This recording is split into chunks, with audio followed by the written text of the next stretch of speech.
Oscars' most chaotic moments. Slaps, streakers, stolen Oscars, and live TV disasters. The Oscars are supposed to represent perfection, perfect outfits, perfect speeches, perfect smiles, Hollywood's biggest night, a place where the most powerful actors, directors, and celebrities on Earth gather together under one roof to celebrate art. But honestly, what makes the Oscars unforgettable isn't the perfection. It's when the mask slips. Because every once in a while, something happens live on stage that completely destroys the illusion. A slap, a protest, a robbery, a mistake so massive it changes television history forever. And suddenly, for a few seconds, Hollywood stops feeling scripted. It feels human, messy, chaotic, embarrassing. And I think that's why people become obsessed with Oscar controversies. Because deep down, audiences love seeing powerful people lose control in public.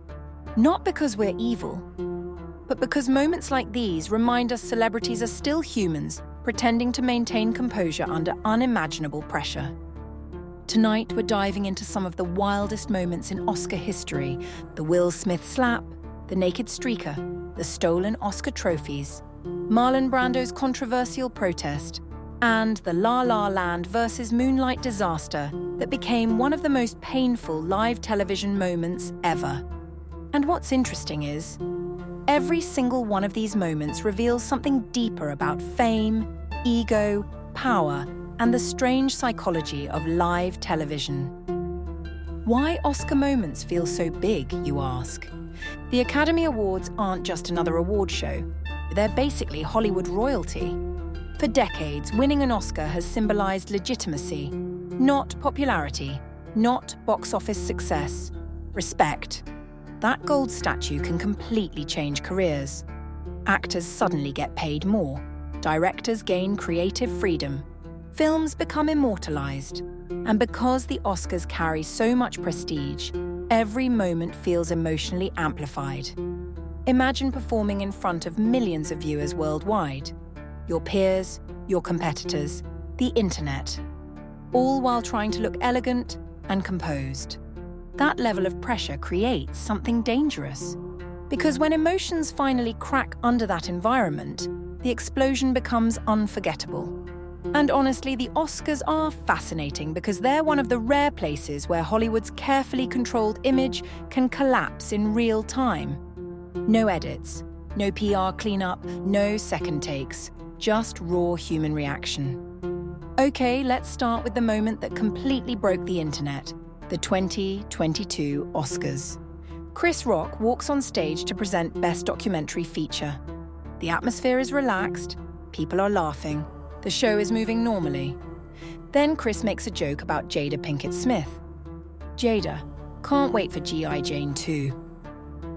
At first, Will Smith appears to laugh. And honestly, that detail is why this moment became psychologically fascinating, because you can literally watch the exact second his emotions change. Something shifts. Maybe he notices Jada's reaction. Maybe embarrassment kicks in. Maybe anger. Maybe years of bottled-up public scrutiny. Then suddenly, Will stands up, walks onto the stage, and slaps Chris Rock directly across the face. The audience goes silent. For a few seconds, nobody knows if it's scripted, because we've been trained to believe major award shows are controlled, planned, safe. But then Will sits down and yells, "Keep my wife's name out your fucksing mouth." And instantly, everyone realizes, this is real. What people miss is that this moment wasn't shocking just because of the violence. It was shocking because it shattered Hollywood etiquette. Celebrities are expected to absorb humiliation gracefully, smile through jokes, stay media-trained, remain polished. Will Smith broke the illusion. And once that happened, the entire room felt uncomfortable because everyone suddenly remembered. These are real people with real emotions. What's interesting is that the slap became bigger than the Oscars themselves. People debated it for months. Was Will defending his wife? Was Chris Rock crossing the line? Was masculinity involved? Was it performative? Was it trauma? I think the reason this moment exploded online is because everyone projected their own beliefs onto it. Some people saw love, others saw insecurity, others saw ego, others saw emotional instability. The slap basically became a mirror. And then came the strangest part. Only minutes later, Will Smith won Best Actor for King Richard. So imagine the emotional confusion in that room. One moment you're watching a physical altercation. The next moment, the same person is crying on stage holding an Oscar. It felt surreal, almost like reality and performance merged together.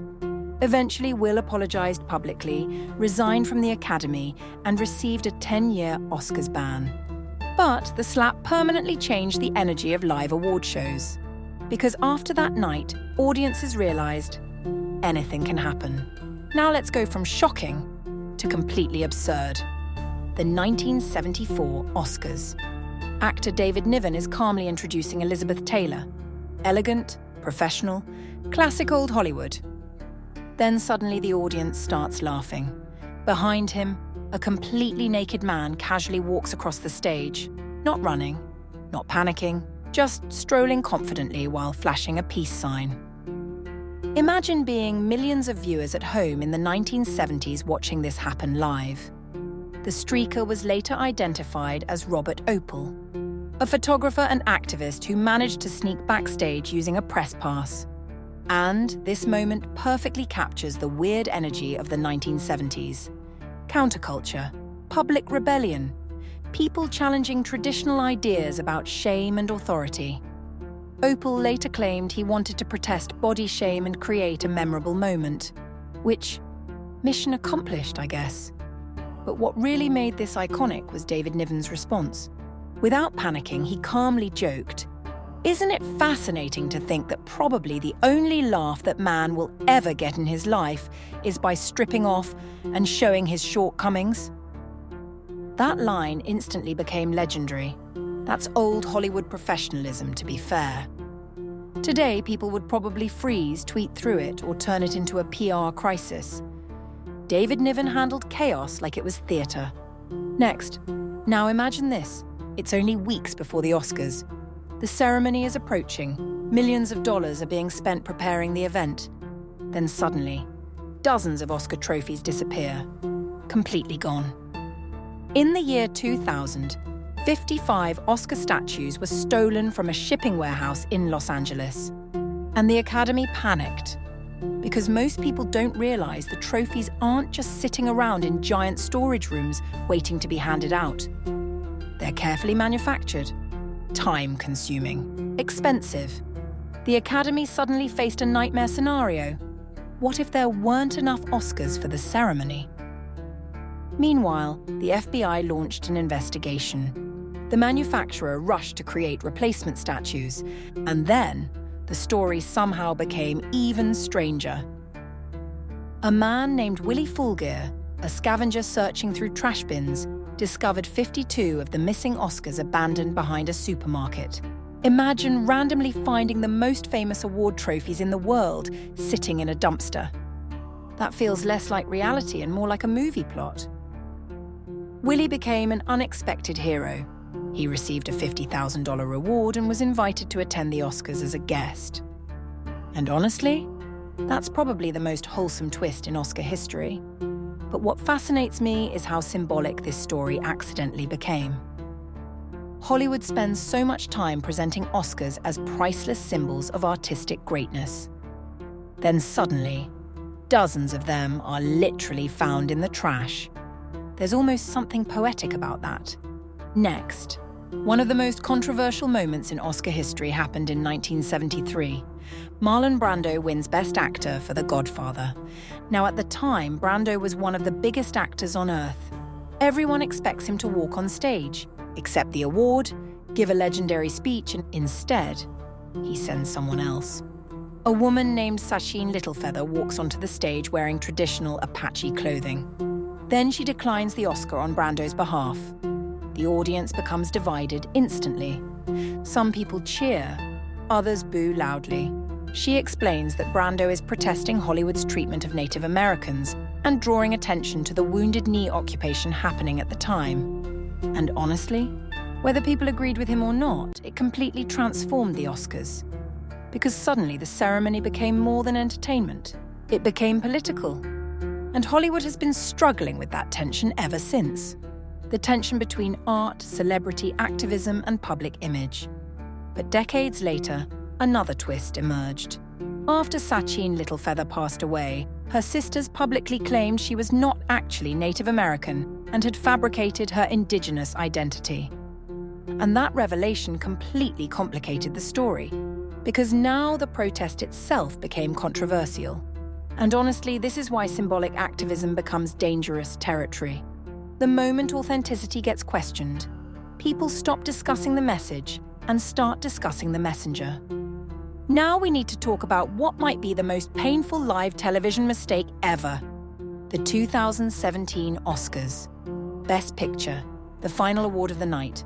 Warren Beatty and Faye Dunaway walk on stage. The atmosphere feels triumphant. Warren opens the envelope, then pauses. And if you rewatch the footage now, you can actually see confusion on his face. But because it's live television, everyone assumes it's just dramatic timing. Then Faye Dunaway announces, "La La Land." The crowd erupts, music swells. The cast and crew flood the stage, speeches begin, tears, celebration, pure Hollywood joy. For over 2 minutes. Then slowly, chaos starts spreading behind the scenes. People whisper, stage managers panic, producers look confused. Until finally producer Jordan Horowitz steps forward and says, "There's a mistake. Moonlight, you guys won Best Picture." And suddenly the entire room collapses into secondhand embarrassment. What's fascinating is that this moment became legendary because it captured every human fear at once. Public humiliation, confusion, failure, embarrassment in front of millions. And honestly, Jordan Horowitz handled it with unbelievable grace. Because imagine celebrating the biggest achievement of your career, then having to publicly hand it away in real time. That takes emotional control most people probably wouldn't have. Later, it was revealed the presenters had accidentally been handed the backup envelope for Best Actress, which Emma Stone had won earlier for La La Land. And apparently one of the accountants responsible for the envelopes had been distracted tweeting backstage. Which is honestly the most modern explanation possible. One distracted moment, one social media post, and suddenly television history changes forever. I think what people miss about all these moments is that audiences don't just watch the Oscars for glamour anymore. We watch because live television creates danger. Not physical danger necessarily. Emotional danger. At any second, something can go wrong. And in an era where celebrities are usually filtered through PR teams, editing, social media management, and carefully controlled interviews, live chaos feels authentic. That's why people remember the slap more than the winners. Why the envelope mistake became more iconic than most Best Picture victories. Why a random naked streaker from 1974 is still discussed decades later. Because perfection is forgettable, but vulnerability, embarrassment, human error, that stays in people's memories forever. And maybe that's the real irony of the Oscars. The ceremony exists to celebrate Hollywood fantasy. But its most unforgettable moments happen when reality suddenly crashes through the performance. And for a few uncomfortable seconds, the entire world gets to watch the illusion break live on television.